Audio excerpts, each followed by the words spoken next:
Let us continue our discussion about integrals yielding natural logarithmic functions. So ating formula, integral of d over u equals ln of absolute value of u plus c. So example number 5. So we have integral of x plus 1 divided by x minus 2 dx. So dahil ang degree ng numerator ay equal sa degree ng denominator, so yung ating given ay improper fraction. At ang integral ng improper fraction equals integral of its quotient plus the integral of the remainder. So kinakailangan muna nating i-divide yung x plus 1 sa x minus 2. No? So let us divide x plus 1 by x minus 2, no? So x divided by x is 1, and then 1 times x minus 2 is x minus 2. Subtract, no? So we need to change the signs of the subtrahend. So x plus negative x is 0, 1 plus 2 is 3. So we have a quotient 1 and remainder 3 over x minus 2. So this is also equal to the integral of 1 plus 3 divided by x minus 2 dx. Pag-iwalayin natin yung integration ng bawat term. So, magkakaroon tayo ng integral of dx plus 3. Yung 3 ay constant. Pwede nating isulat sa labas ng integral sign. Integral of dx divided by x minus 2. So, ito ay integrable na. Dito naman, yung ating numerator ay exactong derivative na nung ating denominator na x minus 2. Kaya integrable na ito, integral of du over u, du over u. So, let us integrate. So, integral of dx is x. And then plus 3. So, integral of du over u. Yung u natin ay x minus 2. Ln of x minus 2. And then plus c. And this is now our answer.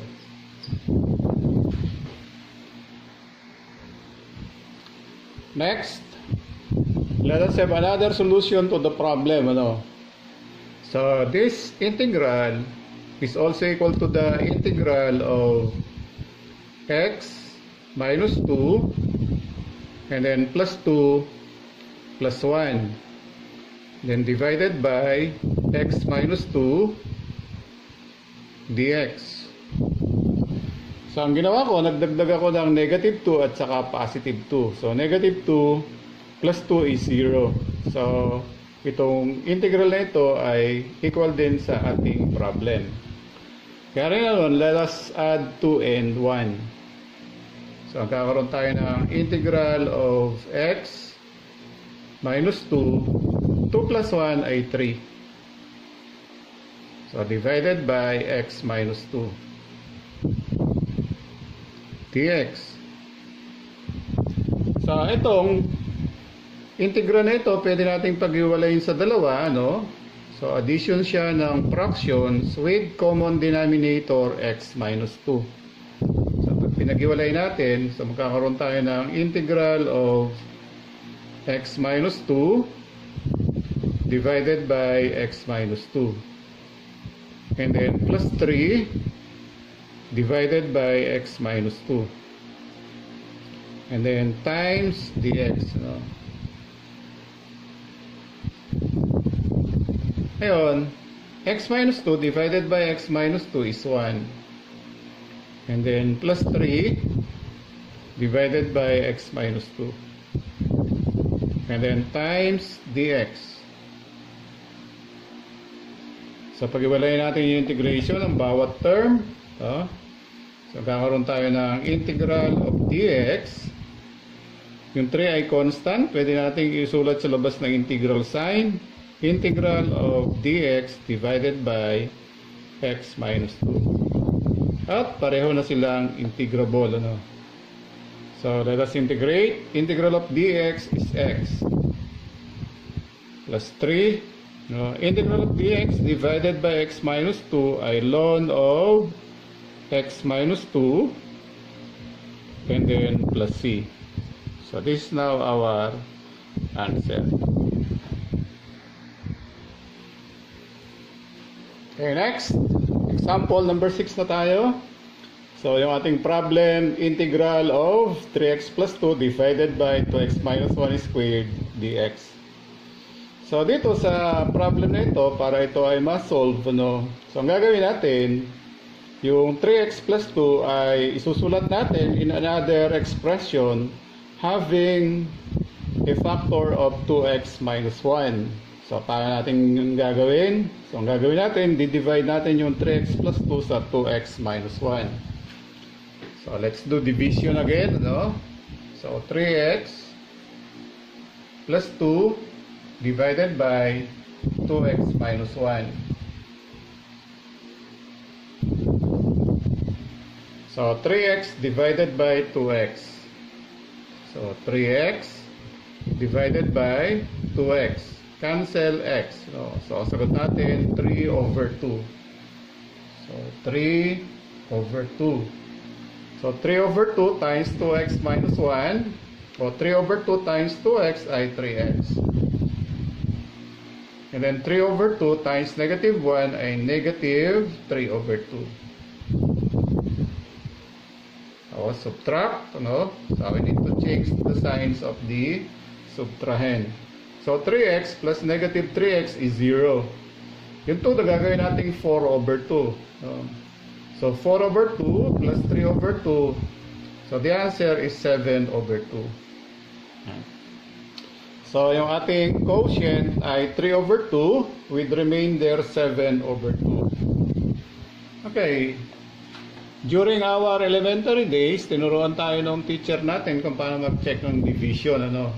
At ang pag-check ng division ay dividend. No?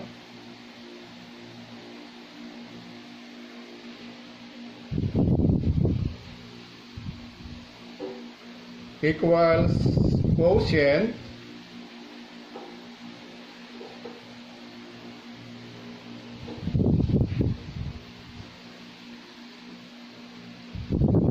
then times the divisor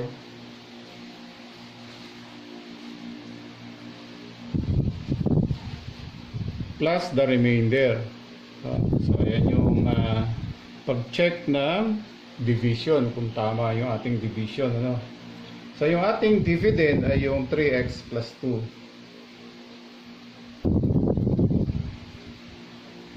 Yung ating quotient ay yung 3 over 2. At yung ating divisor ay yung 2x minus 1. Plus the remainder, ang remainder natin ay 7 over 2. So, yung 3x plus 2 ay equal din sa 3 over 2 times 2x minus 1 plus 7 over 2. So, yung 3x plus 2 na ito, ng ating numerator ay pwede nating palitan ng 3 over 2 times 2x minus 1 plus 7 over 2. So, kakaroon tayo ng integral of, so, yung 3x plus 2 equal din siya rito, no? So, 3 over 2 and then times 2x minus 1 and then plus 7 over 2 then divided by 2x minus 1 quantity squared. 2x minus 1 quantity squared dx. Okay? So, ito pwede natin siya pag-iwalayin sa dalawang fractions. Ano? So, ang common denominator natin ay yung 2x minus 1 squared. So, pag-iwalayin natin. So, I will have integral of 3 over 2, and then times 2x minus 1, divided by 2x minus 1, quantity squared. And then plus 7 over 2, divided by 2x minus 1, quantity squared. And then times dx, no? Cancel 2x minus 1. So, kakaroon tayo ng integral of 3 over 2, no? 3 over 2 divided by 2x minus 1. And then plus 7 over 2 divided by 2x minus 1. Quantity squared times dx. Pag-iwalay natin ang integration ng bawat term, no? So yung 3 over 2 ay constant, pwede nating isulat sa labas ng integral sign. So 3 over 2 integral of dx divided by 2x minus 1. And then plus, so yung 7 over 2 din ay constant, pwede rin natin siyang ilagay sa labas ng integral sign. So integral of, so ring 2x minus 1 squared, gagawin natin ay ililipat natin siya sa numerator para magamit natin yung general power rule. Ano ba yung general power rule?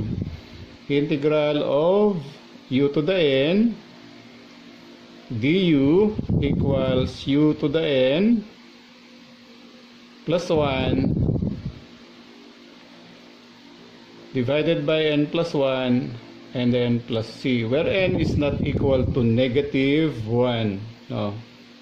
So pag ginamit natin to, yung positive 2 na exponent ay magiging negative 2, no? So 2x minus 1 to the negative 2 du. So dito sa ating integral of dx divided by 2x minus 1, ano? Ang derivative ng 2x minus 1 ay 2 dx. So kung may 2 dito sa numerator ay magiging integrable na siya.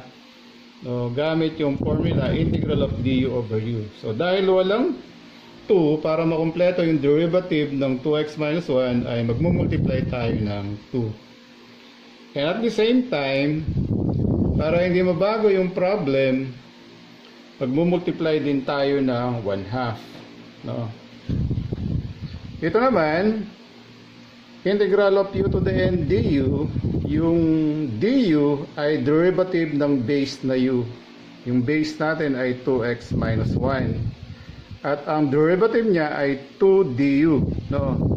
So kung may 2 rito, so pwede nating i-apply yung ating general power rule, no? So dahil walang 2, so magmumultiply din tayo ng 2 dito, no? Para makumpleto yung derivative ng base. At the same time, no, para hindi mabago yung problem, magmumultiply din tayo ng 1/2.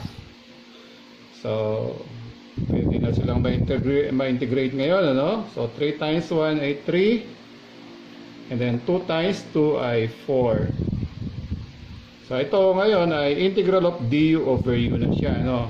At equal siya sa ln of u. Ang u natin ay yung 2x minus 1.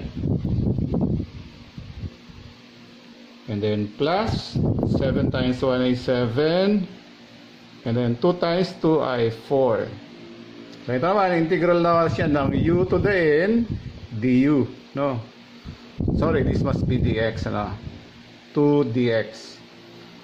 So u to the n du, so applying the formula, magkakaroon tayo ng 2x minus 1. And then negative 2 plus 1 is negative 1. So divided by negative 1 and then plus c. So we'll have 3 over 4 ln of 2x minus 1. And then 7 over 4 times negative 1 is negative 7 over 4. No? And then times 2x minus 1 raised to negative 1 and then plus c. And this is now our answer.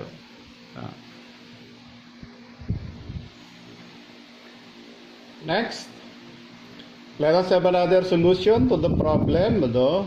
So, yung ating problem, integral of 3x plus 2 divided by 2x minus 1 squared dx.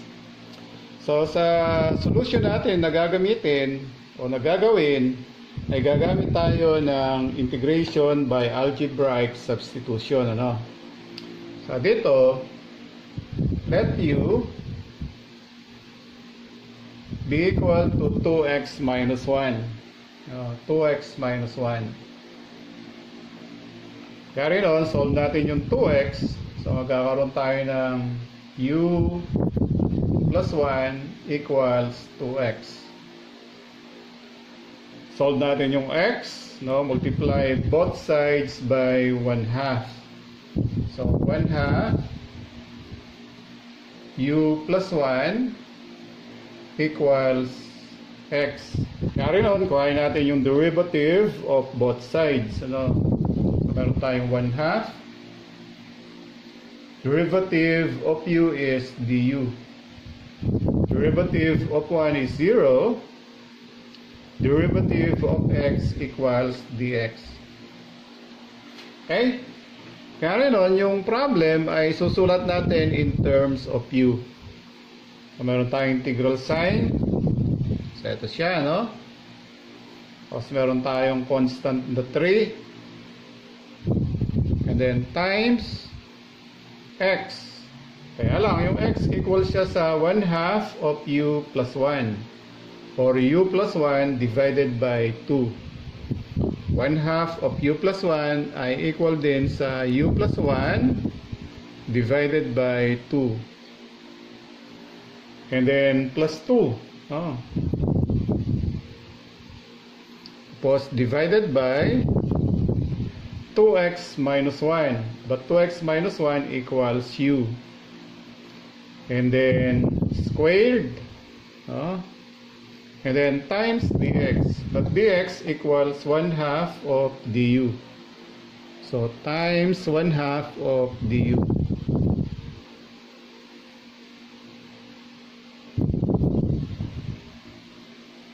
Okay? So, multiply natin yung 3 sa loob. So, kakaroon tayo ng integral of 3u divided by 2. 3u divided by 2.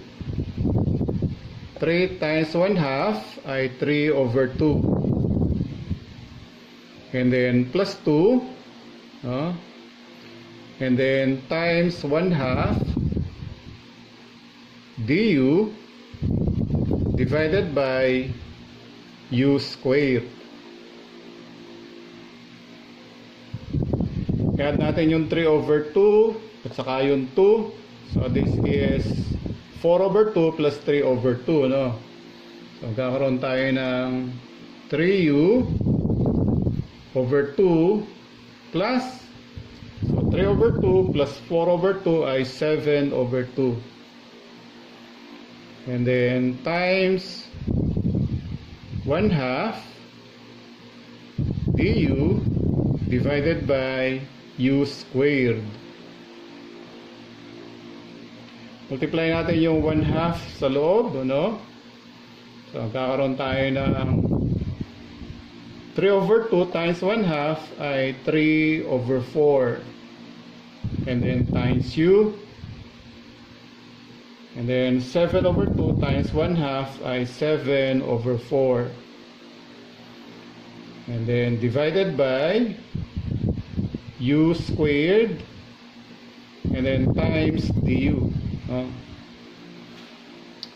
So ito pwede nating paghiwalayin sa dalawang integral, ano? with common denominator u squared. No? So meron tayong dalawang fractions with common denominator u squared. So equal to sa integral of 3 over 4, no? And then times u, so divided by u squared, and then plus 7 over 4, then divided by u squared, and then times du. So dito cancel ang u. So natira ay 3 over 4, no? Divided by u, and then plus 7 over 4 divided by u squared du.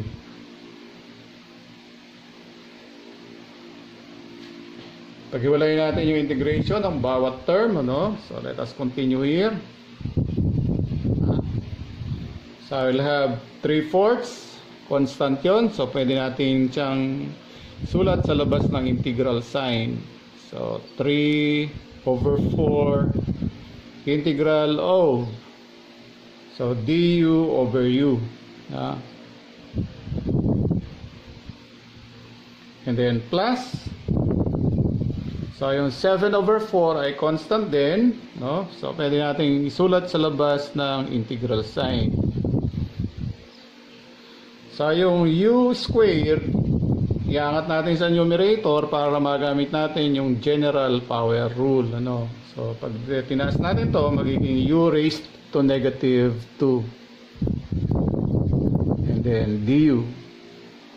Tapos noon, pwede na tayong mag-integrate, ano? So 3 over 4.